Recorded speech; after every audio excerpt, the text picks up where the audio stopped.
Bonjour et bienvenue dans cette vidéo. Je vais vous présenter l'actualité du Barça aujourd'hui, en ce dimanche 17 septembre 2023. Si vous êtes nouveau sur la chaîne, ici je parle généralement de l'actualité du Barça. Donc n'hésite pas à t'abonner, et appuyer sur le bouton j'aime pour me soutenir. Voici mon compte TikTok, pour les intéressés.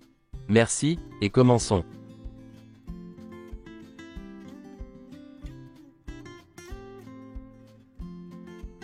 Joao Félix et Joao Cancelo ont visité le musée du Barça durant la semaine.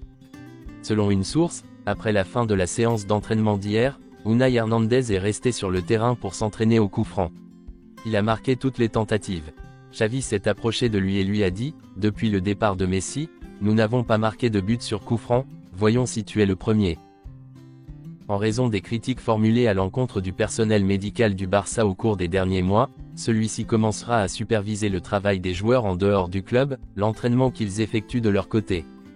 Parfois, les joueurs n'informent pas le club en détail des séances d'entraînement supplémentaires qu'ils effectuent seuls, en dehors du club, afin d'éviter que le club ne leur refuse la possibilité de le faire. Plusieurs joueurs évitent de publier sur les médias sociaux, lorsqu'ils s'entraînent en dehors du club, afin de le cacher. Prêté à Brighton, Ansu Fati a fait ses débuts avec Brighton hier, contre Manchester United. Il a joué 33 minutes. Selon Marca, Frenkie de Jong n'est pas pressé de renouveler son contrat avec le FC Barcelone. Les négociations seront longues, le club n'a pas encore fait de proposition officielle. Voici quelques déclarations de Marc Bartra. J'ai récemment parlé à Lamine Yamal, et je lui ai dit de garder les pieds sur terre, que c'est ce qui le mènera à une grande carrière. Je lui ai dit que la mentalité est la chose la plus importante, plus que le talent. Je n'ai jamais vu un joueur comme Léo Messi. Je suis heureux qu'il soit heureux à l'Inter Miami, et je suis également heureux pour Busquets et Alba. Je leur parle beaucoup. Je suis également heureux pour Tata Martino, qui s'est bien occupé de moi à Barcelone. Voici quelques déclarations de Marc Van Bommel, l'entraîneur du Royal Antwerp. Le match contre le Barça. Nous avons 3 jours pour préparer ce match. Nous le préparerons comme n'importe quel autre match. C'est un match spécial, parce que j'y ai joué et que j'y ai gagné la Ligue des Champions. J'ai également joué avec Xavi. Xavi s'est-il renseigné sur Vermeeren? Je ne lui donnerai aucune information, parce qu'il le signerait immédiatement, a-t-il dit en rigolant. Selon Mundo Deportivo, Guido Rodriguez est l'une des options pour renforcer le poste de milieu de terrain défensif, en janvier. Fabricio Diaz s'est engagé hier avec Al Gharafa, l'accord devrait être conclu pour 6 millions de dollars, il atterrira au Qatar dans les prochaines heures. Le milieu de terrain, né en 2003 et très apprécié, a accepté le transfert, malgré des liens avec Brighton, et le FC Barcelone. Le FC Barcelone a rencontré Fabricio Diaz à plusieurs reprises, mais les négociations ont été interrompues, lorsque Matteo Alemany a quitté le club. Alemany voulait faire signer Fabricio. Devenu le plus jeune joueur de la sélection espagnole à apparaître et à marquer, Lamine Yamal ne cesse de briller.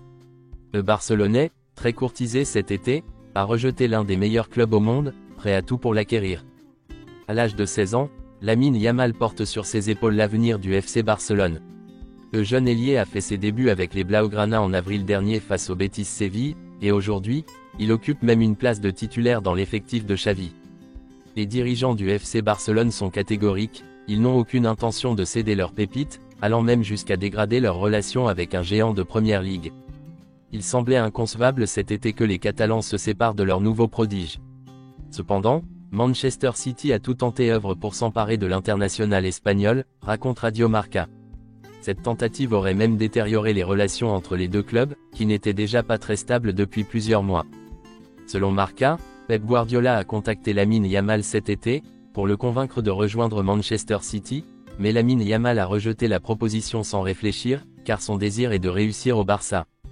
Les relations entre le Barça et Manchester City se sont sérieusement détériorées, après que le club anglais a tenté de recruter Lamine Yamal cet été.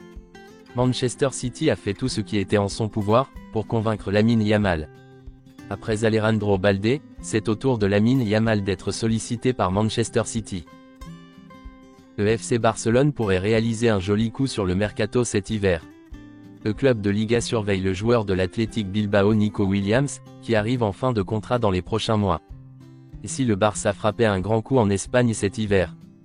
C'est une possibilité, comme le révèle le quotidien catalan Sport, ce vendredi après-midi. Le club pourrait bien profiter de la situation contractuelle du jeune ailier espagnol Nico Williams, pour le faire venir gratuitement, et ainsi renforcer son secteur offensif.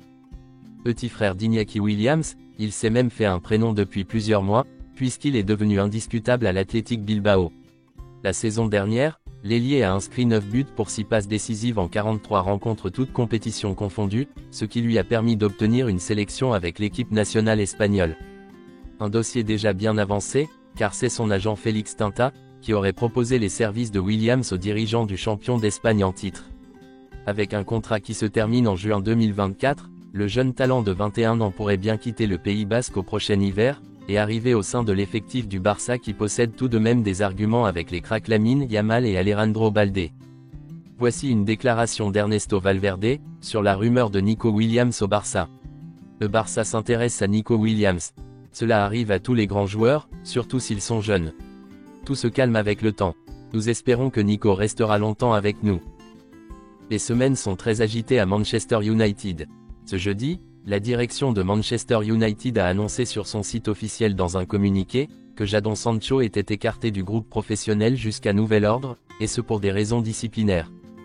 L'Anglais a donc peut-être joué ses dernières minutes sous la tunique des Red Devils le 26 août dernier à Old Trafford, face à Nottingham Forest.